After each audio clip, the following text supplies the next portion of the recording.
দোস্ত, কালকে রাত্রে বন্ধুর বিয়েতে গেছিলাম, ওইখানে ড্রিঙ্ক করে যে ভালো লাগতেছে, ঘুমাতে কি ভালো লাগছে। আরে বন্ধু, তুই আসল বেটা ড্রিঙ্ক নিয়ে, আমি বেটা আজকে গার্লফ্রেন্ডকে নিয়ে ডেটে গেছিলাম। ভাই মন তো ভালো ভালো, শরীর একদম চাঙ্গা করে ফেলছে একদম। আমি বেটা ব্যাংকের টাকা রাখে বেটা শুধু ইন্টারেস্ট আর ইন্টারেস্ট পাইতেছি বেটা। আরে বেটা, জীবনে কি এইসবই সব নাকি?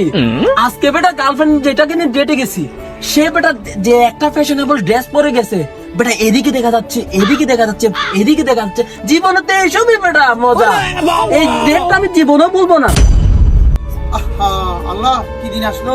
ছেলেপেলেরা মদকে বলতেছে যে ডিং, জিনাকে বলতেছে ডেটিং, আর সুদকে বলতেছে নাকি ইন্টারেস্ট। আরেকটা কি বলবো, বেফর্দা বেভাবে চলতেছে, ওইটাকে বলতেছে নাকি ফ্যাশন। হে আল্লাহ, যুগ কোথায় গিয়ে দাঁড়াইছে! আমাদের যুব সমাজ কি করতেছে! আল্লাহ, তাদেরকে হেদায়েত দান করো, আমিন। দুনিয়া কিছুই না, কিচ্ছু না দুনিয়া। সকালে আপনি না থাকলে আপনাকে বিকেলেই এরা মাটি দিয়ে আসবে। চোখ বন্ধ করে চিন্তা করবেন, রাত্রেবেলা আপনি পৃথিবীতে নাই, আপনার স্ত্রী, আপনার সন্তান, আপনার প্রতিষ্ঠান, আপনার সংগঠন, আপনার সবকিছু কি